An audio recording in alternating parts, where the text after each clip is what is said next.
Hello guys and welcome to the moon. My name is Carl and I'm going to bring you this cryptocurrency video.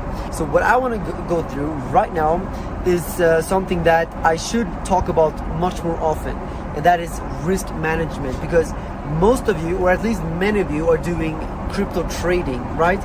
And I've seen that many new people are going into trading now, and I think it's definitely my responsibility to tell you about risk management. Now, if you don't even know what that means, you're in trouble. That means that you are gonna probably lose your money. So listen very, very closely right now. Let me start off by explaining, or by telling you a story about my friend who I talked with just a few days ago. He came to me and said, "Carl, I'm trying trading now and I'm doing pretty well, but there was this one day when my whole account was down 70% because I had one big position open." And I was like, "Wait, what do you mean? Did you have your whole account in one big trade?" And he was like, yeah. I put my whole account into one trade and I was 70% underwater, and then it came back up again and he didn't lose all that money. But I told him, this is a huge problem. You're doing it wrong. Never ever risk your whole account in one trade. This is like, should be rule number one in trading. Or actually, rule number one is don't put more money into your trading account than you can comfortably lose. This means that, for example, on Bybit or Phoenix or wherever you're trading, never put in more funds than you feel like, if I lose this, I'm fine. If I lose this, no worries. That will be very individual. But let's say you have $10,000 in the bank. I wouldn't recommend anyone putting in more than maybe $1,000 for trading, in my opinion, because, and I'm gonna tell you why in just a few minutes. But that's rule number one. Rule number two is that of this $1,000, I wouldn't recommend that you take this $1,000 into one trade. No. Some people say that you should only risk maybe 3-4% of your trading portfolio in every single trade. Maybe you can go up to as high as maybe 10% of your portfolio, which means, let's say you have $10,000 in your bank, you put $1,000 into a trading account. Out of these $1,000, for every single trade, never ever risk more than $100 of your equity. Now, the reaction that I got from my friend was, "But Carl, that sounds boring. How am I gonna make money from that? I want to make $1,000 per day. I want to become, I want to make money." And I'm very sorry to disappoint you guys, but trading is not something that's gonna make you rich tomorrow, or even within the next 6 months, most likely. It's just not really, trading is not really gonna make you rich like that. What it can do is it can increase your portfolio if you do it correctly, using proper risk management. So if you start out with $5,000, sure, there is a possibility that within 2-3 years you can make a whole lot of money with this trading. But I would suggest that you build up a big stack of cash with from an outside source, and that you have a daily income that comes from outside of trading. If trading is your one, like if you just quit your job and you're gonna try trading, then, well, you're taking a big risk. And I would suggest having a job or having your own business, making a bunch of cash flow, letting the money flow in, and with this money you can trade. And you can make money. You can definitely make money. You can make $100 per day, $1,000 per day. I mean, set up your goal and you can go for it. It's up to you, really. But the risk management is a crucial part for everyone out there. Absolutely crucial. So now I'm going to tell you why. The obvious answer is, well, you don't want to lose your money, right? And like, if you have $10,000 and if that's your life savings, if you lose your $10,000, then you're screwed, right? Now you have to maybe work another year to make back the money, and never ever risk more than you can comfortably afford to lose. That's very important, and the reason for that is because if you trade with $10,000, which is your entire account, you will be emotional, and this is just inevitable. You will be emotional because as a human being, you are an emotional being. It's like embedded in our nature, and that's a big problem for a trader. As a trader and an investor, you have to cut off all emotions. You have to be zero emotional. Obviously, you can never be zero, but you have to cut out as much of the emotion as possible. You have to act like a robot. So, if you have $10,000 in the bank, if you lose $100, that doesn't matter, right? You're fine. Even if you lose $500, you're pretty much fine. You could call that a bad losing streak, a bad week. You can start off next week and get back to trading. So this means that if you lose a trade, or let's say if you have a trade open of $100 worth, you're not going to be emotional, because you know that this trade is not going to make it or break it for you. You're not going to get rich from it, and you're not going to be bankrupt off of it. And this is exactly the state of mind that you need to be in, because this is going to let you execute your trades much better. This is going to make sure that you can stick to your strategy, because you also have to pick a strategy and then stick to the strategy.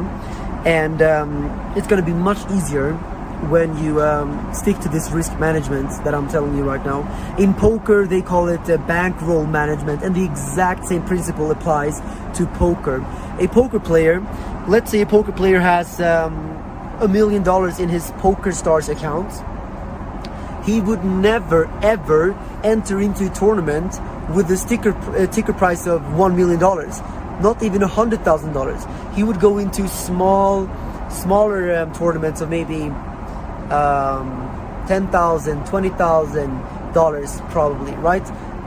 Because you don't want to sit there and because if everything is on the line in this one hand in poker, then you might take the wrong decision, even if you have pocket aces, the best you can have.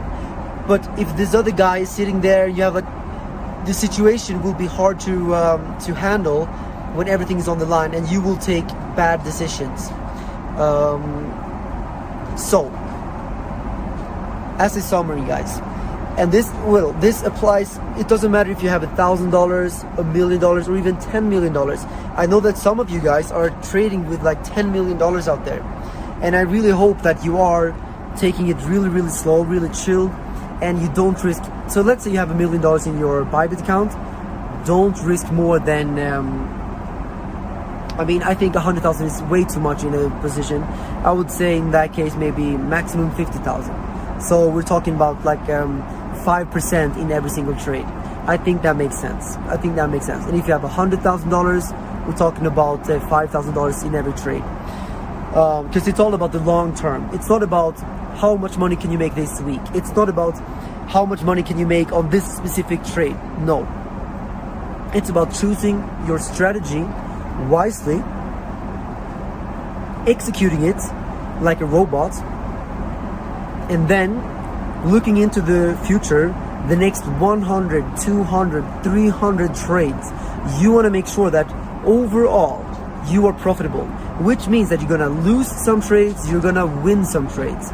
And even if you take a dice and roll a dice 10 times or even 100 times, there are going to be a few streaks when you get sixes, maybe 5 times in a row, and some streaks when you get a 1 5-6 times in a row. So even if it's let's say 50-50 chance, like let's just say that you have a 50-50 chance of winning, you're still gonna have losing streaks and winning streaks purely based on the law of probabilities, which means that you have to have enough funds in your account to handle a losing streak. So let's say you have a losing streak of 5 trades. Well, if you risk 10% of your whole account, then you're losing 50% of your whole account after 5 losing trades. that is not very nice. So if you only risk 5%, then you're only losing a quarter, which is more manageable. But you will hear people say that it's even better to risk only maybe 2, 3, 4% of your trading portfolio. Personally, I try to stick under 10% at all times, and something like 5% in my opinion is just a reasonable place to be in. And if you blow up your account, which is likely going to happen, that happened to me a couple of times, it happened to honestly all the big traders. Even if you read Market Wizards, for example, a great book with I think 15 stories of 15 traders, if I remember correctly, almost all of them that are the best traders in the world now, almost all of them, they witness, or they explain how they blew up their accounts in the beginning and how they learned from it. You have to learn from it, because it's kind of inevitable. It's a part of a trader's journey. When you go to school, you pay the tuition fee. When you become a trader, you pay the price of blowing up your account at least one or two times. You learn, and that's also why it's important to not risk more than you can afford to lose in your first trading steps, because the risk of losing your first trading account is very high. Very high. I did it, many of my friends did it. It's part of the process. So that's why it's so important to at least when you're a beginner, don't just like a little bit, just put in a little bit. And yeah, I mean, leave a thumbs up right now if you agree with this, and also please leave a comment down below if you want more of these videos where I give you some trading strategies, some trading tips. I think it's a great opportunity to do so. Of course, I feel like I should share this information much more often, and yeah, if you have any good suggestions on the future videos that I can make for you guys, please leave your comments down below right now. Thank you guys for that. I really appreciate it. And yeah, if you can push this video to 10,000 likes, that would be incredible, guys. Absolutely incredible. So I think the summary for this video is, don't risk too much money. Be careful out there. Trading is a long-term thing. You're not going to get rich overnight, and if you do want to get rich overnight, do something else. Honestly, I don't think trading will be for you, because you will just lose your money, and losing money is not fun. You want to see trading as something that is fun, and you want to have fun with it. And you also have to decide if you want to be a swing trader or a day trader. I'm personally swing trading. It fits my schedule better because I don't have time to sit hours and hours in front of the computer to day trade. I prefer to put in a trade, and then I put in my stop loss, my take profit, and then I just let it be. And yeah, that's a better strategy for me. You go ahead and do whatever you want. But yeah, I mean, personally, I think that trading is, I mean, it's fun. If you can enjoy it, then it's a fun thing. So if you do want to switch platforms, which I would suggest you do if you are still not trading on Bybit. Bybit is by far the best exchange in crypto to trade Bitcoin, Ethereum, and other altcoins with leverage. So if you do want to trade, I would definitely suggest Bybit. The link is down below. Right now you can get a huge sign-up bonus simply for clicking my link, so go ahead and do that. And also, I have created the most popular Bybit tutorial in the history of humankind. It is over on my channel, so just go and watch it. And yeah, off topic, I am right now, like I said, flying to Sweden, and I'm sitting here in Emirates first class. Look at this is cool. I can open these doors here. It's very cool. And I had some great food, and the service is great. I love flying, actually. I really love flying. Even back in the days when I was flying economy, I still really enjoyed the whole process of flying and so on. And now I'm super fortunate, and I'm super grateful of the fact that I can travel like this now. Look at this, guys. I'm traveling like a king. I feel amazing about that. Every day I feel so grateful, and every time I travel I feel like it's a blessing. So I'm super happy about it. And thank you so much for being subscribed to my channel, guys. If you still didn't subscribe, please do that right now. I urge you to do it. I'm giving you great trade signals, trading advice, and education about Bitcoin. Because remember, Bitcoin is going to explode in the future. Bitcoin is going to be worth millions of dollars in the future. So that's why it's even more important not to risk your Bitcoin. But guys, this video is already getting too long. Thanks for watching. If you want to watch my Bybit tutorial, I will pop it right there, right now, and I will see you guys in the next video. Bye.